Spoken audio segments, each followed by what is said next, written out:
আসসালামু আলাইকুম রহমতুল্লাহি ওবরাকাতুহ। বিসমিল্লাহির রহমানির রহিম। আলহামদুলিল্লাহি রাব্বিল আলামিন ওয়াল আকিবাতু লিল মুত্তাকিন ওয়াসসালাতু ওয়াসসালামু আলা নাবিয়্যিহি মুহাম্মাদিন ওয়া আলিহি ওয়া আসহাবিহি আজমাইন। আম্মা বাদ। সম্মানিত দিনদার ভাই বোনেরা, আজকে আমার কিছু যুবক বন্ধুদের বিশেষ রিকোয়েস্টে এই ভিডিওটা তৈরি করতে হচ্ছে। বন্ধুরা, আমার চ্যানেলে যত ধরনের ভিডিও আছে তার মধ্যে নারী পুরুষের যৌন সমস্যাবলীর সমাধানমূলক যে ভিডিওগুলো রয়েছে সেগুলো সব থেকে বেশি ভিউ হয়েছে।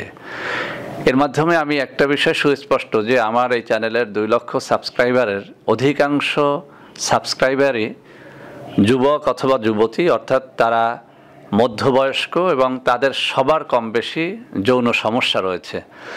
বন্ধুরা আমার, আমি একটা কথা বলি, মূলত আমাদের দেশে যৌন রোগীর সংখ্যা কিন্তু কম। বাস্তব অর্থেই যৌন রোগী নেই বললেই চলে, কিন্তু মানসিক রোগীর সংখ্যা হচ্ছে লাখ লাখ কোটি কোটি।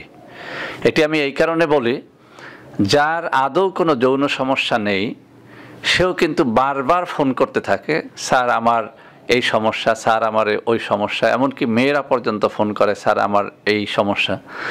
তো আসলে যখন একটু তাদের সাথে কনভারসেশন হয়, কথাবার্তা হয়, তখন কিন্তু সুস্পষ্ট হয়ে যায় যে সে যে সমস্যাটির কথা বলছে আসলে সেটি কোনো সমস্যাই না, সেটি কোনো যৌন রোগ না।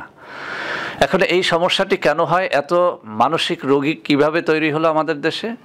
এটা তৈরি হয়েছে রাস্তার ক্যানভাসারদের কথা শুনতে শুনতে।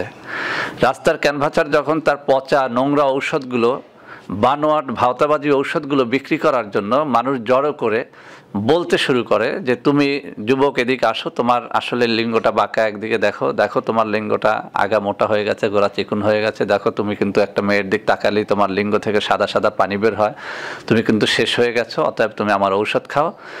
এই ক্যানভাসারের ভয়তে ভীত হয়ে আমাদের দেশের যুব সমাজ আজকে পঙ্গু হয়ে যাচ্ছে, যৌন রোগীতে পরিণত হয়ে যাচ্ছে। তো বন্ধুরা আমার, আমি এই কথাগুলো এই কারণে বললাম, এই চ্যানেল খোলার পর থেকে বহু কমেন্ট আমি এরকম পেয়েছি। আমি যথাসম্ভব চেষ্টা করেছি প্রত্যেকটা ভিডিওতে বলার যে আপনারা কেউই যৌনের রোগী না, মূলত আপনারা সবাই মানসিক রোগী। কেননা আপনারা যে সমস্ত সমস্যার কথা বলেন এটা কোনো সমস্যা না, এটা হচ্ছে একটা ন্যাচারাল বিষয় যে আপনার লিঙ্গ একটু আগাটা মোটা হবে, একটা গোড়াটা চিকন হবে, বা কোনো দিকে একটু ডানে বামে কাত হবে, এটা ন্যাচারাল একটা বিষয়, এটা কোনো যৌন রোগ না। আবার মেয়েদের দিকে একটু তাকালে সাদা সাদা পানি বের হয়ে যাওয়া, বা প্রেমিকার সাথে বা স্ত্রীর সাথে একটু সান্নিধ্যে থাকলে সাদা সাদা পানি বের হওয়া, এটি কোনো রোগ না। এটি আমি অনেকবার বলেছি। তারপরও অসংখ্য অগণিত ফোন এখনও ওই একই বিষয় যে স্যার আমি আমার প্রেমিকার সাথে কথা বললে, আমার স্ত্রীর সাথে কথা বললে, বা কোনো মেয়ের কথা চিন্তা করলে, কোনো একটা খারাপ বই পুস্তক পড়লে আমার লিঙ্গ দিয়ে সাদা সাদা পানি বের হয়।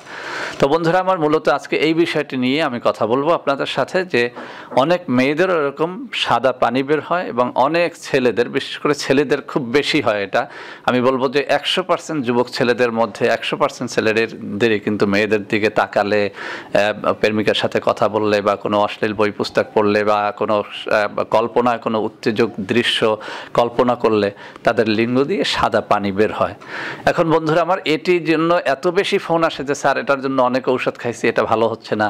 এখন আমি আপনাদের সামনে যারা এই বিষয়টি নিয়ে বারবার আমাকে বিরক্ত করেন তাদের জন্য আমি কিছু কথা বলছি, একটু মনোযোগের সাথে শুনতে হবে। বন্ধুরা আমার, আমি একটু প্রথম উদাহরণ দেব আপনাদের সামনে। দেখুন, আমার ডান হাতে একটা গ্লাস আছে, গ্লাসে পানি আছে। বাম হাতে একটা গ্লাস আছে, এই গ্লাসটার ভিতরে কোনো পানি নেই। দেখুন বন্ধুরা আমার, আমি এবার বলছি, এই ডান হাতের গ্লাস মানে হচ্ছে একটা তরুণ যুবক অথবা যুবতী। বাম হাতের গ্লাসটার অর্থ হচ্ছে একজন 60 ঊর্ধ্ব বা 70, 80 বা 90, 95 বছর বয়সের কোনো নারী বা পুরুষ। খেয়াল করবেন কথাটা। এখন দেখুন, ডান হাতের গ্লাসটা আমি বলেছি কোনো তরুণ যুবক বা যুবতী। এখন যে তরুণ বা যুবক এবং যুবতী, তার গায়ের ভিতরে যৌন রস আছে, তার বীর্য আছে, তার সব কিছু আছে। আর যে 80 বছরের বৃদ্ধ বা বৃদ্ধা, তার দেহের ভিতরে কিন্তু এখন এই যে যৌন রসটা শেষ হয়ে গেছে, তার বীর্য শেষ হয়ে গেছে, সে এখন কিন্তু একদম অকেজো হয়ে গেছে, একরকম কোনো মতে সে বেঁচে আছে। আর যে 18-20 বছরের যুবক বা যুবতী বা 18 বা 35 বা 40 এখনও শেষ হয়নি, তার গায়ের ভিতরে কিন্তু বীর্যটা, কামরসটা এই পানি যেভাবে এভাবে নড়ছে ঠিক এইভাবেই নড়তে থাকে। আমি যখন এই গ্লাস, ডান হাতের গ্লাস ধরে আমি একটু নাড়া দেবো, পানি কিন্তু পড়ে যাবে। আমি বাম হাতের গ্লাস ধরে যদি সারাদিন নাড়াই, টানাটানি করে, বাম হাতের কিচ্ছুই এখান থেকে পড়বে না। ঠিক একটা যুবক বা যুবতী তার দেহের ভিতরে কামরস, যৌবন রস, বীর্য টকবক করতে থাকে, এরকম পানির মতো টকবক করতে থাকে। সে সামান্য উত্তেজনামূলক কোনো কিছু চিন্তা করলে সেখান থেকে কিছু গড়িয়ে পড়ে। সে কিছুদিন মেলামেশা, স্ত্রীর সাথে মেলামেশা থেকে বিরত থাকলে তার স্বপ্নদোষ হয়। সে একটু খারাপ ধরনের কোনো অশ্লীল ছবি দেখলে, সিনেমা দেখলে বা অশ্লীল কোনো বই পুস্তক পড়লে, রাত্রে ঘুমিয়ে গেলে তার ঘুমের মধ্যে স্বপ্নদোষ হয়ে যায়। অথবা কোনো ধরনের কোনো কিছু ছাড়া বীর্যটা জমা হতে থাকে, একটা পর্যায়ে ঘুমের মধ্যে সেটা বেরিয়ে যায়, এটাকে আমরা বলি স্বপ্নদোষ। কিন্তু এই বাম হাতের গ্লাসের কোনো স্বপ্নদোষ নাই। এই বাম হাতের গ্লাসের কিন্তু কোনো ধরনের মেয়ের কথা চিন্তা করলে তার দেহ থেকে কিছুই বের হবে না, কারণ এটা একটা খালি গ্লাস, কিচ্ছু নেই এর মধ্যে। ডান হাতের গ্লাস সামান্য কম্পনে এই পানিটা উত্তেজিত হবে, এই সামান্য কম্পনের নিচে একটু তাপ দিলে এটা ফুটতে শুরু করবে, কিন্তু বাম হাতের গ্লাসের কিছুই হবে না। এখন আপনারাই বলেন, এই বাম হাতের গ্লাস সুস্থ নাকি ডান হাতের গ্লাসটা সুস্থ? 100% এই ডান হাতের গ্লাসটাই হচ্ছে সুস্থ। আর সুস্থ বলেই এটার ভিতরে রস আছে, যৌন রস আছে, বীর্য আছে, এটা নাড়া দিলে পানি পড়বে, এটা সুস্থ বলেই এটা হবে। আর এই গ্লাসটা অসুস্থ, এটি বৃদ্ধ অথবা বৃদ্ধা, এর ভিতরে যৌন রস নেই, এর ভিতরে পানি নেই, কিছু নেই, এটা একটা খালি অসুস্থ গ্লাস। এটাকে আমি সারাদিন এরকম ঢেলে দিলেও কিচ্ছু পড়বে না, কিন্তু এই গ্লাস থেকে সব কিছুই পড়বে। এখন আমরা যেটা বলি, আমাদের ক্যানভাসাররা এই মানে আমি বলবো কি, এই ভাওতাবাজ ভণ্ডরা আমাদের যুবক যুবতীদের বোঝায় যে দেখো, তুমি যে ঘুমালেই তোমার স্বপ্নদোষ হয়, অথবা তুমি কোনো মেয়ের কথা চিন্তা করলেই যে তোমার এই লিঙ্গ থেকে সাদা পানির মতো বের হয়ে আসে, তুমি একেবারে শেষ হয়ে গেছো, তুমি হস্তমৈথুন করে করে শেষ হয়ে গেছো, তোমার এখন ঔষধ খেতে হবে। আর বাস্তব কথা, খোদার কসম দিয়ে বলছি, এই যে মেয়েদের কথা চিন্তা করলে সাদা সাদা পানি বের হয়, এটি হচ্ছে অসুস্থতার কোনো লক্ষণ না, এটি হচ্ছে সুস্থতার লক্ষণ। আপনি যে সুস্থ আছেন সেটার লক্ষণ। আমি প্রায় সময় বলি যে ট্যাঙ্কির ভিতরে পানি আছে, সেই ট্যাঙ্কি থেকে পানি কখনো কখনো একটু চাপ হলে সেই ট্যাঙ্কি থেকে পানি গড়িয়ে পড়ে, কিন্তু যে ট্যাঙ্কি খালি, যার ভিতরে পানি নেই, সেই ট্যাঙ্কি সারাদিন নাড়াচাড়া করলে সেখান থেকে কিছুই পড়বে না। অতএব ট্যাঙ্কি ভালো থাকা মানে ট্যাঙ্কিতে পানি থাকা। এই গ্লাসে যেভাবে পানি আছে, এই গ্লাসে পানি নেই, এই গ্লাসে পানি আছে, এর অর্থ হচ্ছে এই গ্লাসটা সুস্থ আছে। অতএব বন্ধুরা আমার, যাদের দেহ থেকে পানি বের হয়, একটু মেয়েদের কথা চিন্তা করলেই পানি বের হয়, প্রেমিকার সাথে কথা বললেই পানি বের হয়, অশ্লীল বই পুস্তক পড়লেই পানি বের হয়, কোনো কিছু কল্পনা করলেই পানি বের হয়, এর অর্থ হচ্ছে আপনি এই পৃথিবীর মধ্যে যত জোয়ান মানুষ আছে, যুবক মানুষ আছে, সুস্থ মানুষ আছে, তার মধ্যে আপনিও একজন। অতএব আপনি হচ্ছেন পৃথিবীর মধ্যে সবথেকে সুস্থ দেহের অধিকারী একটা মানুষ। আপনার স্বপ্নদোষ হয়, এর অর্থ আপনার দেহে বীর্য সঠিক মাত্রায় উৎপাদন হয়। এখন যদি আপনি এই জিনিসটাকে কমিয়ে ফেলতে চান যে কোনোভাবেই যেন স্বপ্নদোষ হতে পারে না, তাহলে কি করতে হবে? আপনাকে এমন কোনো মেডিসিন দিতে হবে যাতে আপনার বীর্যটা একদম টেনে যায়, আপনার বীর্যটা একদম শেষ হয়ে যায়। আপনি বলেন, এখন আপনার এই বীর্যটা শেষ করে দেওয়া, এটা কি কোনো সুস্থ ডাক্তারের জন্য, কোনো সুস্থ ডাক্তার এটি করবে? কোনো ভালো মানুষ এটি করবে? আপনিও যদি জানতেন যে আপনার বীর্যটাকে শেষ করে দিয়ে আপনার স্বপ্নদোষটা বন্ধ করার মধ্যে কত ক্ষতি, তাহলে আপনি কোনো দিন, আপনাকে 1 কোটি টাকা দিলেও আপনি ঔষধ খাইতেন না।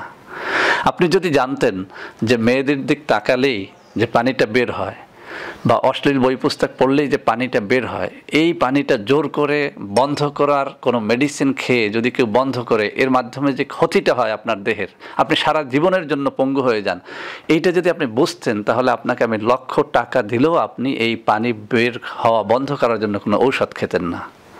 পানি অবশ্যই বন্ধ করা যায়, কিন্তু সেটি যদি বন্ধ করতে যান, আপনি অকেজো হয়ে যাবেন।